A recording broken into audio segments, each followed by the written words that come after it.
Pragmatists' Guide to Crafting Religion Review, Chapter 3b, Wokeism, by Eneasz Brodski, previously, Preamble. Chapter 1, The Why, Chapter 1, Digressions. Chapter 2, Numbers Go Up. Chapter 3a, The Hardness Spectrum, Chapter 3, Digressions. Chapter 3, Types of Cultures, continued. The last type of culture discussed is super relevant to the issues of the day, so it gets the rest of this chapter, and a lot of mentions in the rest of the book. It is wokeism. The Collinses refer to it as the supervirus, but we all know what it is, and we don't need another new term. They assert that the vital purpose at the heart of wokeism is to prevent emotional pain. Historically, pop cultures, simple mimetic viruses, evolved to target single nodes.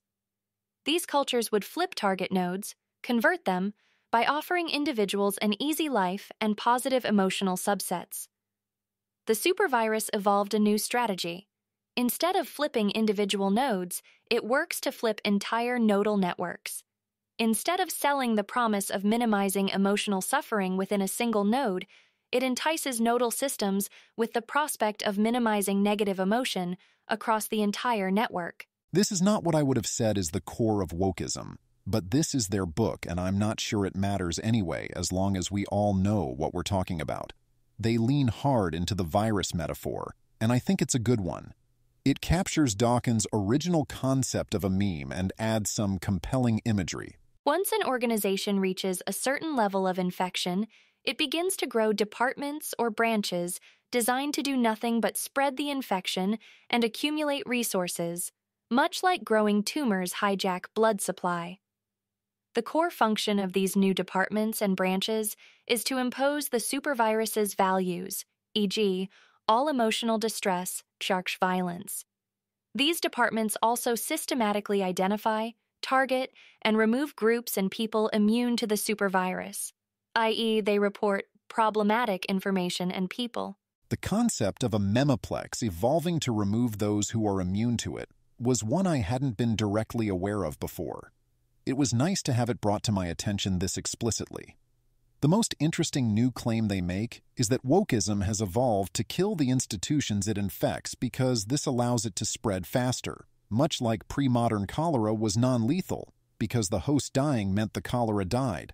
But once humans became concentrated into cities with communal water systems, it evolved to make people shit themselves to death because the supply of hosts was functionally infinite. So too, in addition to draining resources from infected nodal networks, the parasitoidal supervirus eventually kills them and does so intentionally.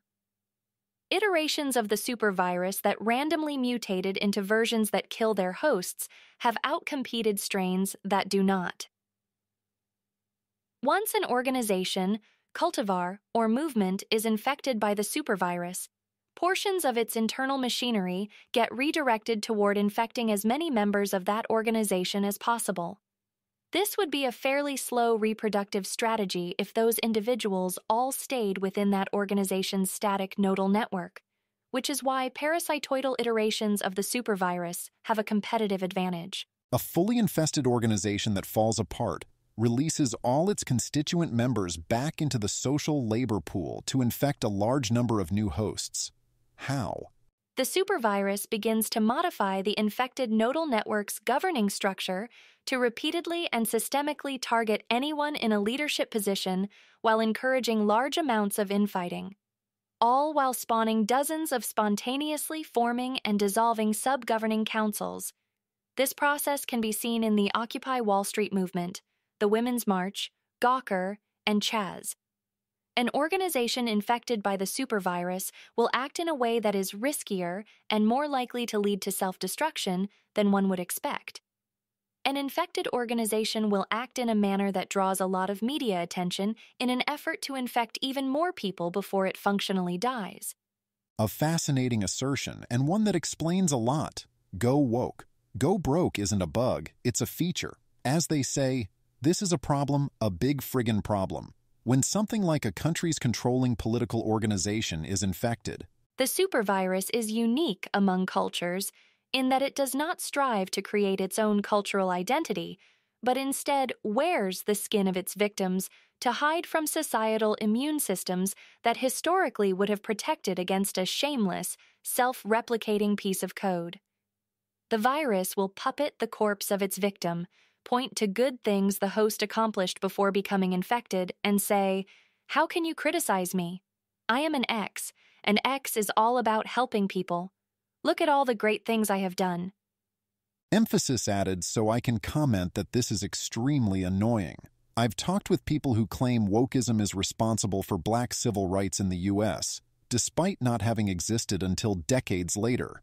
I've had it claimed to my face that wokeism is why we have gay rights, despite having been active in gay rights activism myself, and knowing full well this ideology did not exist back then. This is another reason why immortality would be really good for the human species. The more people that were around in the past to see it that can now say, "I was there, stop lying," the better. Destruction of the collective experience and knowledge of humanity is a travesty. A note on blameworthiness. Just as the supervirus is apolitical, it is also neither evil nor constructed by some group of ill-intentioned individuals or guided by any intentionality. The supervirus evolved into existence, shaped by trial and error. It spreads because it is better at spreading than the competition. It exists and grows only because it is good at shutting down the immune systems of existing cultivars and organizations, then hijacking their machinery to self-replicate. We don't win by destroying this thing. We win by creating something that gives people hope, purpose, and inspiration. The virus can only spread into spaces that are so spiritually malnourished that something like this looks attractive. Similar to how most of the rats in the opium cages stop taking opium if you put them in enriching environments with rat friends, which is much of the point of this project, right? Why is wokeism bad? IMO, it's because bigotry and authoritarianism are both bad and wokeism loves both. But the Collinses have additional reasons. Diversity. Once the supervirus controls a certain number of nodes within a cultivar, it begins to systematically erase that cultivar's core, including its inherent values and objectives. In erasing the genuine differences in how these cultures historically saw the world, the offensive bits, the supervirus robs us of these cultivars' rich cultural histories and unique approaches to problems. Because the supervirus targets the most pro-social, open-minded people in any given society and culturally castrates them, our grandchildren will live in a much less open-minded and intellectually engaged society. Minority groups heavily poached by the virus will have permanent genetic scars from this overhunting of their best and brightest. I don't know. This feels like a stretch. I feel like the best and brightest are mostly keeping their heads down and avoiding wokeism, and it's mainly the normies that are getting caught up in it, which still sucks since they outnumber the best and brightest. A key factor behind the virus's success is its ability to prevent any seriously infected individual from engaging with any idea or concept it has not vetted. If a single point is found that makes the person seem to not be on their team, they then will ignore the rest of the content and immediately go online and tag the text or individual as dangerous to other infected individuals. It's happy to destroy the lives of 3 faithful adherents if it also wipes 1 immune node off the chessboard. Therefore, it does not require adherents to actually find violating language or thoughts in order to tag a node. If an individual merely suspects someone else might be immune to the virus and hiding it, they will accuse them of dog whistling. A good description of authoritarian compliance tactics. However, they end this with the weird claim that the concept of a dog whistle is a totally new cultural innovation. I'm sorry, but what? Rooting out the heretic by searching for any hint of thought crime has been a time-honored tradition since the first fanatic created the first fanatic interest group. The system has no "job is done, turn things off now and stop escalating" mechanism. This paperclip maximizer will never stop advancing its quest to remove emotional pain from the universe. Talk to the most infected individuals about the problem of birth rates in a trusted environment, something we do frequently, and they will let you in on the truth. Humanity itself is a curse on the planet from their perspective, and most humans endure net suffering. I admit that this is true from my experience as well. I'm not sure about the direction of causation here. Negative utilitarianism is almost always, maybe just always, the result of prolonged depression or self-loathing. Ask me how I know. It seems very plausible that since wokeist ideology centers suffering so strongly, it's hard to be active within it and not become misanthropic. However, it's also possible that due to its misanthropic nature, it just draws in the people who are already naturally so inclined. It's probably a combination of both. There's a lot of power to be had in removing inhibitions on destructive behavior and encouraging the embers of self-loathing that we all carry within us to flare into bonfires. But yeah, I've never seen anyone be made better off psychologically by becoming woke, and I've seen a lot of people spiraling downward by doing so.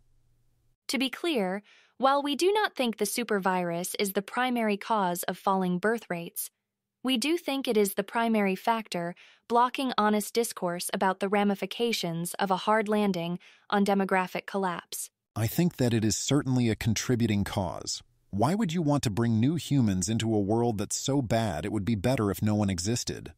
What doing? So long as it doesn't manage to kill us all, it will eventually go extinct on its own. Such is the curse of low birth rates.